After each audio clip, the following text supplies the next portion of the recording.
Well, I just wanted to say thank you to everybody who's joining us. I'm in the US right now, and it's 4:45 a.m. in the morning for me as well. So it's such an honor to be here, and I'm delighted to be speaking to all of you.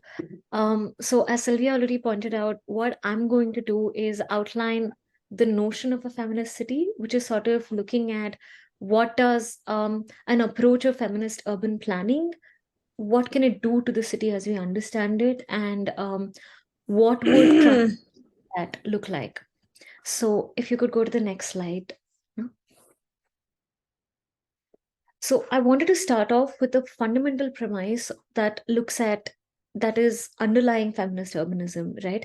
Which is basically that any settlement, any built environment is basically a reflection of the social relations of the society that has built it.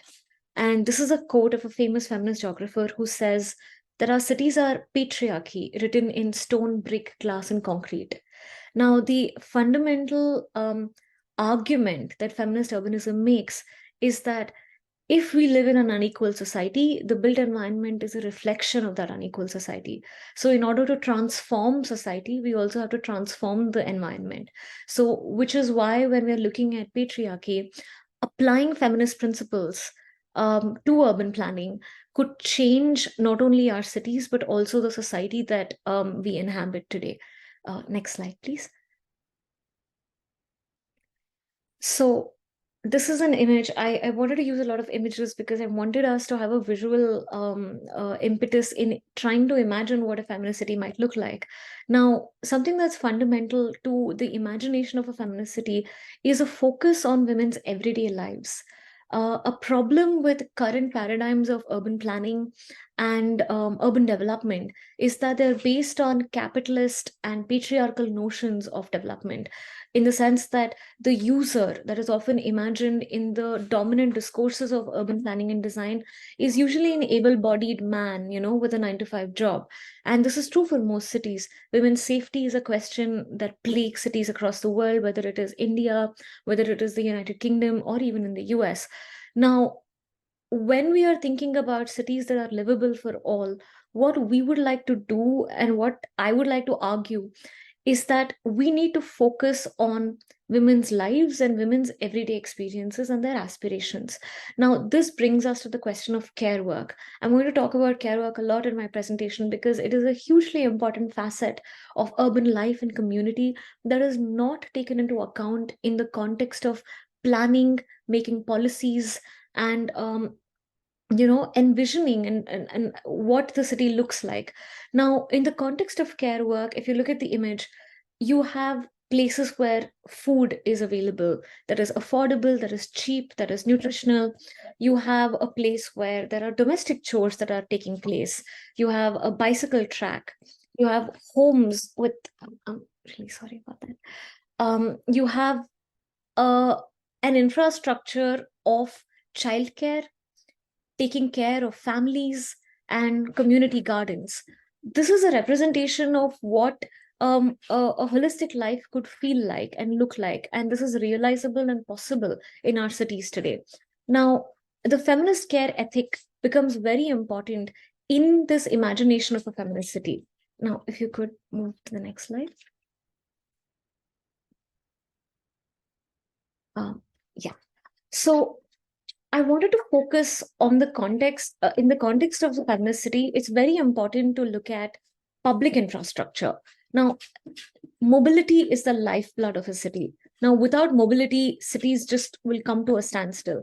Making sure that mobility infrastructure and transport infrastructure in the city is safe, convenient, and accessible to women, and not just some women, but all women across various axes of marginalization, across class, caste, religion, disability, age, marital status, and you name the intersection of identity, right? Now, these are extremely central to creating a city where women are able to be equal stakeholders and take part in the economy, on an equal footing. And for this purpose, women's participation in political processes in the city are extremely important. Next slide, please. Yeah. Now, we talked about infrastructure, we talked about care work, and we talked about transport. What I'd also like to highlight is that designing cities to promote health, well-being, and pleasure of its inhabitants is extremely important. Creating public spaces for leisure and recreation, preserving urban commons, preserving green spaces, blue spaces, which could be parks, gardens, lakes, riverfronts, protecting biodiversity and urban heritage conservation, ensuring that tourism opportunities are accessible not just for some groups of people, but for everybody, particularly women in a particular country, right? Now, these are all facets that I wanted to identify. Please go to the next slide.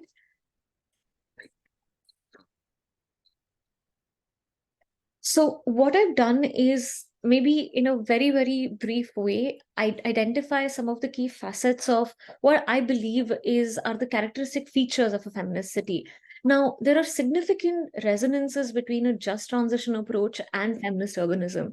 Now, this is really important because just transition emerged from movements, right? Workers' movements and the struggles of labor unions and frontline communities that were at the edge of a precipice where their jobs were being threatened, where their livelihoods were threatened. And the approach imagines a transformative vision to shift away from extractive economies to a regenerative economy. Now, this is also foundational to feminist imaginations of urban planning and feminist imaginations of what a city should be like. Now, one of the important facets is redressing past harms and building on the care ethic. It is not enough that we're correcting an older problem, which may be resource extraction in the way which threatens a climate crisis today, but to also come up with maybe softer, saner, and more sustainable modes of engaging with natural resources, with our economy. And in this process, you're challenging historical, systemic, and embedded structures of social and economic inequality. And at this point, I'd like to emphasize that an anti patriarchal, anti caste, and decolonial approach is really important because the voices of the global south, particularly women's voices from the global south, are very, very important to be heard. And so these are just some of the key principles that I felt were really common both in the just transitions approach as well as feminist urbanism. Next slide, please. Now, I just wanted to take a couple of examples within which just transition creates an incredible framework to realize a feminist imagination of the city. Now, climate justice is a feminist issue. Women's lives are significantly impacted by the climate crisis. You have reports from India where women are being pushed into more precarious labor, into sex work in certain contexts because their existing livelihoods are being threatened because of the climate crisis. So ensuring that women's life, their livelihood, their ability to access safe housing, protection from domestic violence, and safety are all of these issues that become a climate issue. Now, in this context, energy transition becomes a key opportunity to improve cities, particularly in the context of urban mobility.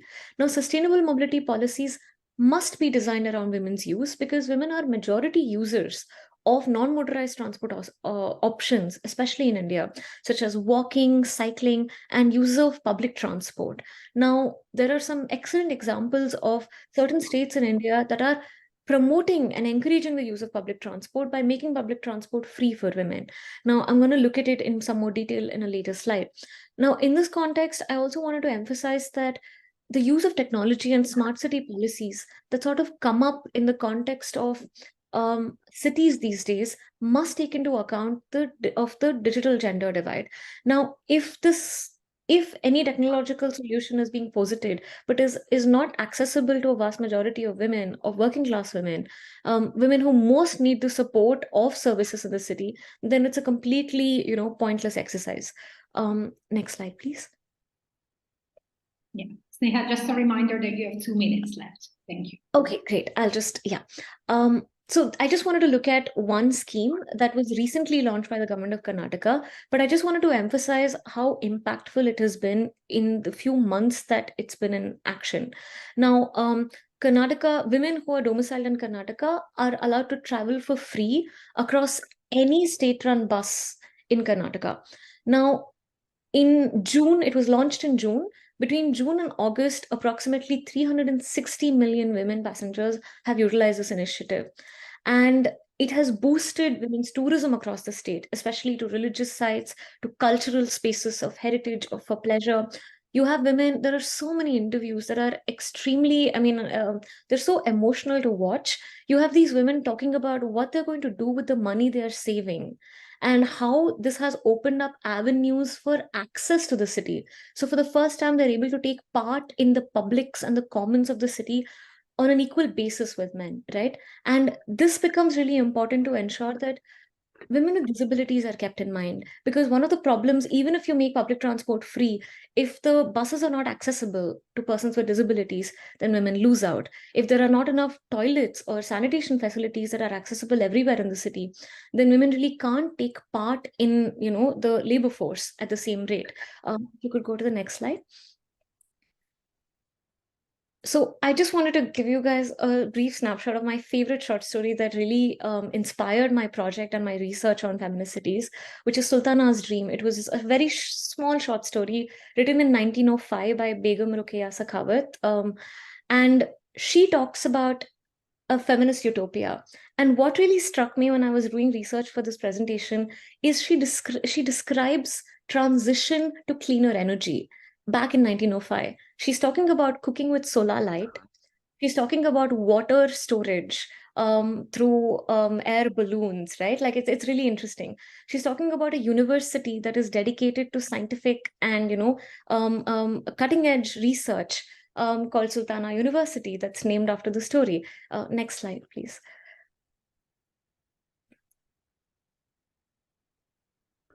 She's talking about flying cars, and look at a city in broad daylight. It is like an ocean of women occupying streets. Now, this is a vision that came out in the 20th century, and I feel like we're still waiting to realize it. But it is often a great barometer to think about what women's imagination, what pathways it can create for the rest of us. Next slide. So I just wanted to end with saying that it's very important to adopt a systemic perspective, not piecemeal solutions when thinking about just transitions in the context of cities. It's very important to look at the sexual division of labor and eliminate gendered wage disparities. It's crucial to address the care crisis, rebuilding and investing in public care infrastructure, redistributing care work, and eliminating the feminization of care. That care work is something that only women should be doing. And the pathway to do it is through democracy, empowering people, empowering workers, communities, and collectives led by women with autonomy and decision making on what is impacting their day to day lives, decentralizing urban governance through representative ward committees, mandating women's representation at various levels of city governments, and adopting a feminist and universal design perspective from the very get go when you're designing or implementing any urban policies, especially in the context of climate justice. Next slide. And I just wanted to end with saying that to take a feminist stance on anything to do with cities is to wrestle with a set of entangled power relationships. It is not easy. It is very challenging, but I believe ultimately a very, very fruitful task. Thank you so much for being patient and listening to me present about something that I'm so passionate about. And I'm so thankful for this opportunity.